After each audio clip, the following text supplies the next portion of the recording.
desinformación golpeó bastante fuerte. Ya existía la desinformación, pero nunca a ese nivel. El equipo que se conformó y la experiencia previa de OMPE en procesos electorales permitió identificar a tiempo que se venía esta avalancha de desinformación. Era un trabajo casi 24/7 con todo el mundo atento a identificar cualquier denuncia. De repente algo muy emocional nos llega por las redes sociales, por WhatsApp, lo creemos cierto, pero no nos damos el tiempo de pensar, de verificar, ver si salió en otro lado. Para quienes estamos en la OMPE, y tú lo sabes, el principio de neutralidad para nosotros es nuestra religión. Hay que dudar de todo en este momento, de toda la información que consumimos en redes sociales.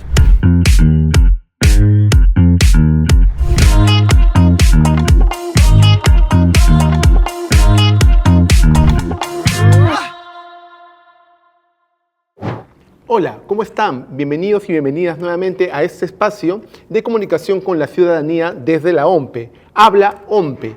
Gracias por seguirnos en estos episodios y por interesarte un poquito más sobre nuestro trabajo.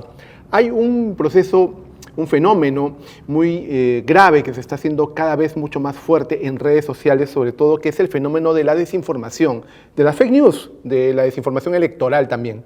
Por eso hoy día vamos a tocar ese tema en detalle para tratar de desentrañar qué lo origina y qué medidas se toman también y qué medidas pueden tomar ustedes para combatirla. Estamos y nos acompaña hoy Jesús Sabún, especialista, comunicador, periodista y sobre todo un estratega digital bastante bueno. Jesús, bienvenido a Habla OMPE. Gracias, Willy, por la invitación, ¿no? Muy contento de estar aquí para hablar de este fenómeno que en realidad nos afecta a todos, como es la desinformación electoral. Y afecta a la democracia también. Tú, antes de entrar al tema, tú trabajas aquí en OMPE más o menos 3 años, ya estás bastante familiarizado con todo este proceso.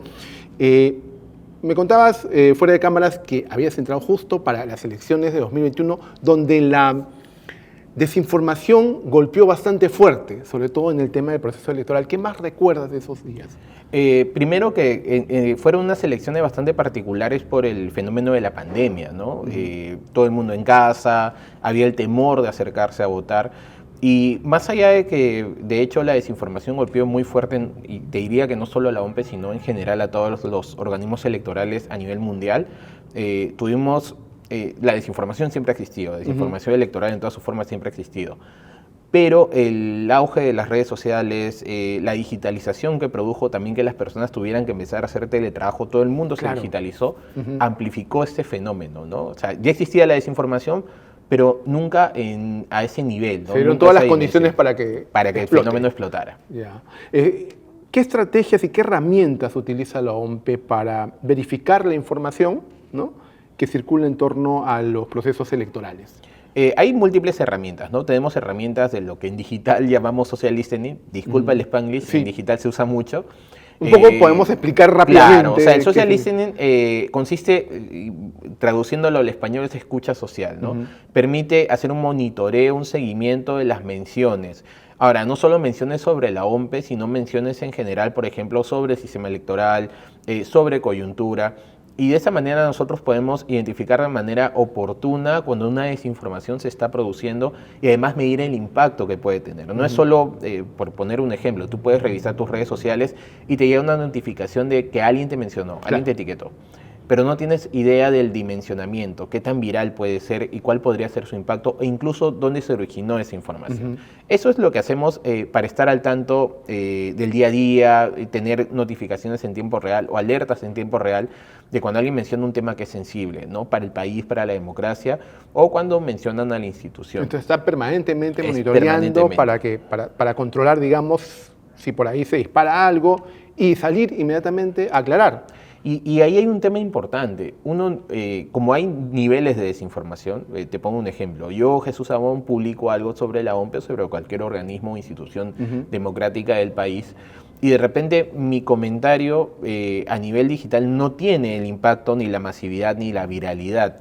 Entonces, que una institución, cualquier institución del país, responda a mi comentario, lo que haría sería amplificar esa desinformación. Entonces ahí hay un proceso de evaluación también. No se responde todo, ¿no? Y también se analiza la coyuntura. Hay diferencias entre una desinformación vertida durante un proceso no electoral, donde lo que nosotros decimos funcionamiento, una época no electoral, y la desinformación que nace durante el proceso electoral. Si alguien, por ejemplo, denuncia en redes sociales algún tema con las mesas de votación, con el local de votación, ahí sí se hace un análisis de ese comentario y se revisa.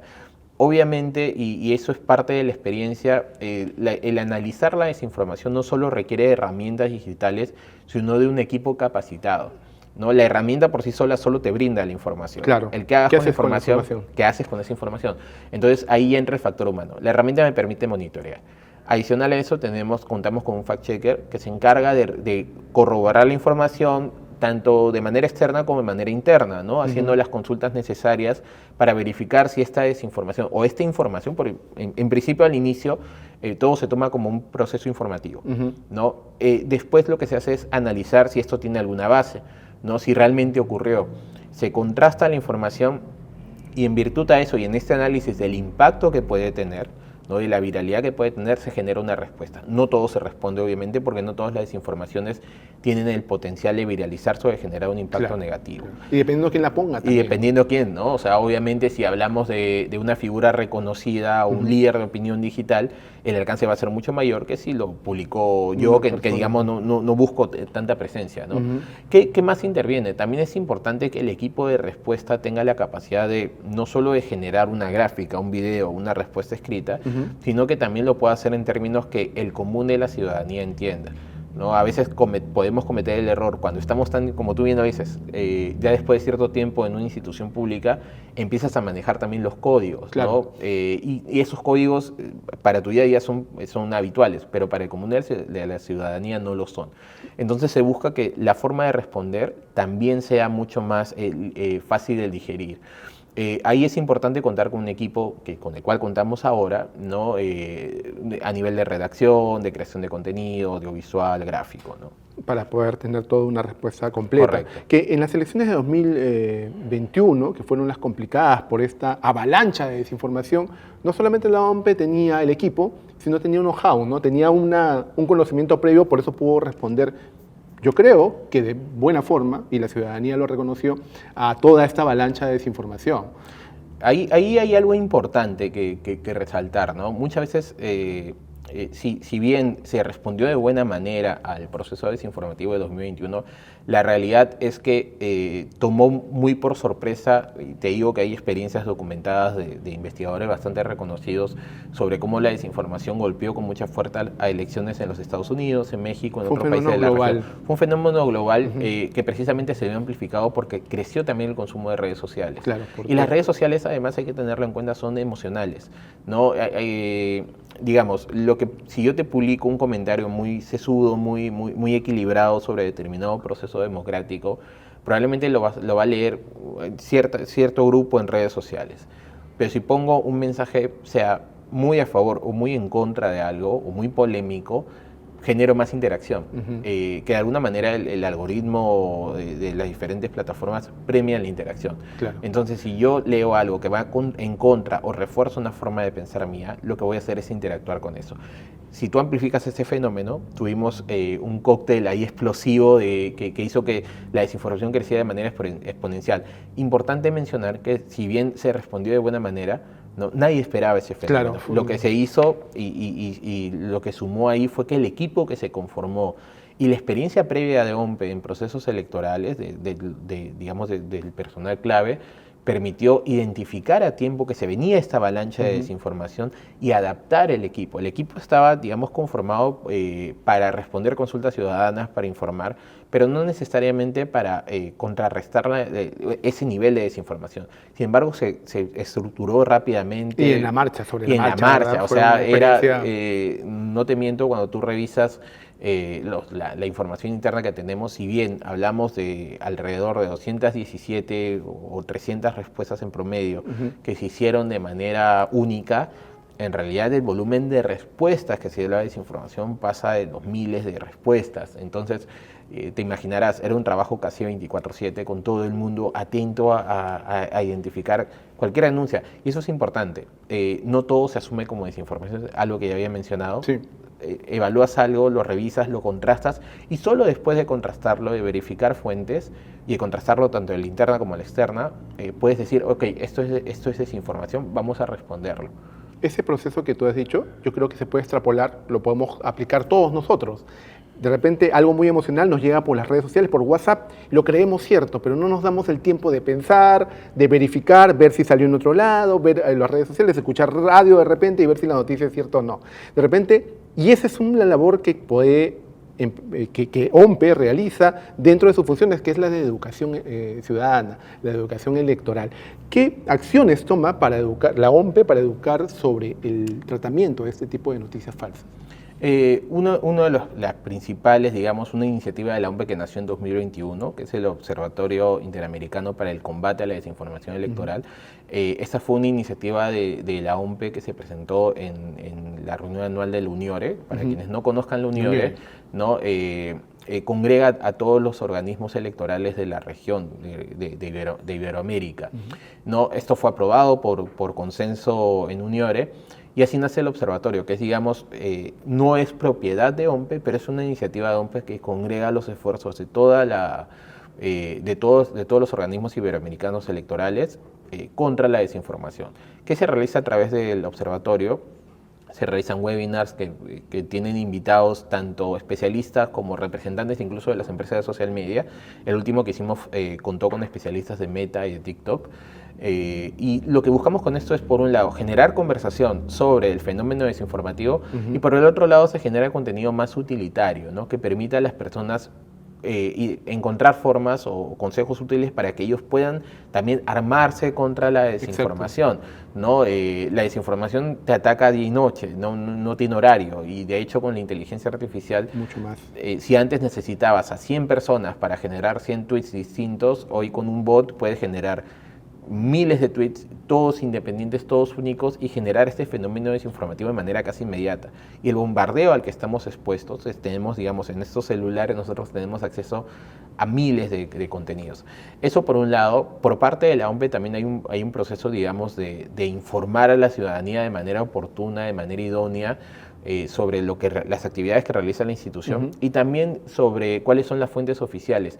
Ahí hay un ejercicio que se desarrolló durante las elecciones de 2021, que dicho sea de paso, fue tan bueno el trabajo que se realizó en OMPE, o tan efectivo y tan inmediato y tan rápida la respuesta, que incluso fue reconocido tanto a nivel internacional. Tuvimos muchas reuniones con organismos electorales de la región que pedían replicar la experiencia o que compartiéramos nuestra experiencia, y también fue reconocido por medios nacionales e internacionales, ¿no? Como una buena experiencia. Eso incluyó la verificación de las cuentas de la OMPE. Si ustedes revisan las cuentas de OMPE en TikTok, Facebook, Instagram, Twitter, todas las plataformas están verificadas. ¿Por qué es importante mencionar esto? Porque la verificación no solo es un adorno, no es un check más. Te permite identificar que esta red que estás observando es una fuente oficial. ¿No? Entonces, por ahí tenemos también como que reforzar el tema de que las fuentes, es importante ir a las fuentes primigenias o a las fuentes oficiales de la información. Sobre todo para verificar lo que vemos, que como tú mismo indicas, estamos en una avalancha de desinformación. Solo para que quede claro aquí, el observatorio también tiene redes sociales. Correcto. Hay que buscarlas como observatorio. El usuario en todas sus plataformas digitales es Uniore Observa. Uniore Observa, así que... ¿No? Pero si tienen dudas, búsquenlo como Observatorio Interamericano para el Combate a la Desinformación Electoral. ¿Qué medidas toma la OMPE para garantizar la transparencia y el acceso a información veraz durante un proceso electoral? Eso es importante también comentarlo. Claro. La OMPE, para empezar, más allá de lo que se realiza a nivel de redes sociales, ¿no? En la página oficial de la OMPE se comparte toda la información del proceso electoral por completo, ¿no? Toda la información que es de acceso público, ¿no? Desde el cronograma electoral, las actividades. En realidad la ciudadanía en este momento ya puede ingresar a la página web de la OMPE, que es .gov.p/OMPE, y ver no solo los procesos electorales actuales, que en este momento tenemos las elecciones municipales complementarias 2024, sino también el cronograma electoral. Hay detalles que, digamos, escapan del control de la OMPE o no forman parte de sus actividades, y a veces eso puede generar también desinformación, ¿no? Puede haber de repente una información que refiere hacia alguna actividad que no corresponde a OMPE. Eso también se puede observar en la página web de la OMPE, se puede observar sus actividades, qué responsabilidades tiene, qué procesos electorales se vienen e incluso las resoluciones que vamos emitiendo. Adicional a eso, en las redes sociales oficiales de la institución se comparte toda la información, desde el cronograma electoral, las capacitaciones que realizamos, las asistencias técnicas y todo, y esto sobre todo un detalle importante. La OMPE siempre apunta a brindar siempre la mayor difusión o visibilidad de las actividades que realizan. De hecho, incluso en las elecciones de 2021 se permitió que los medios ingresaran a la sala de cómputo, ¿no? Pudieran observar. Ver todo el proceso de cómputo. ¿No? Esto en aras de la transparencia. Hay que tener en cuenta que obviamente cuando uno lo ve desde casa parece un proceso más sencillo, ¿no? Pero en realidad el procesamiento requiere un trabajo minucioso precisamente porque reconocemos la importancia de esta transparencia, ¿no? El factor humano en este lado va acompañado del factor técnico, ¿no? Esto no va de opiniones. Y algo para quienes estamos en la OMPE, y tú lo sabes, el principio de neutralidad para nosotros es nuestra religión. Importantísimo, claro. No rompemos el principio de neutralidad. Y esto del proceso de que involucra mucho cuidado y muchos profesionales, también lo hemos conversado en otros episodios de Habla OMPE. Finalmente, Jesús, quisiera yo pedirte que compartas con todos nuestros amigos cómo podrían hacer ellos desde sus propias plataformas, desde sus redes sociales, sus teléfonos, qué tendrían que hacer ellos para verificar una información y no contribuir a la desinformación. Ya, lo primero, siempre acudan a fuentes oficiales, ¿no? Eso es importante. Si bien normalmente la desinformación tiene sus formas, no incluye un enlace, claro. El texto de repente no está del todo bien redactado, no incluye fuentes oficiales. Si tienen dudas sobre un proceso electoral, acudan a los organismos electorales, ¿no? Busquen fuentes oficiales. De repente, incluso en redes sociales a veces se comparte información y tú ves el logotipo de un medio de comunicación. Claro. Ese es el medio de comunicación. No necesariamente. A veces se replica la portada o se replica el logotipo, los colores, y te hacen creer o te da la sensación de que estás viendo una noticia real. Incluso si saliera en un medio de comunicación o fuera rebotado por un personaje relevante, sea un actor político, mediático o cualquier ciudadano con alcance, es importante verificar de nuevo la información en un canal oficial, ¿no? Te pongo un ejemplo muy concreto, ¿no? Cuando salió este tema de repente del desembolso de la AFP, mucha gente estaba en duda sobre el cronograma. Claro. A mí me escribían, oye, ¿es cierto esto? Entonces, lo que había que hacer era, ve a la SBS, ve a las resoluciones, ve a las fuentes oficiales. Eso es importantísimo. Eso por un lado. Lo segundo, hay que dudar de todo en este momento, de toda la información que consumimos en redes sociales, porque incluso un video donde tú veas a una persona reconocida hablando en cámaras, podría no ser cierto. Podría no ser la persona, ¿no? Entonces siempre hay que verificar. Lo primero es verificar siempre las fuentes.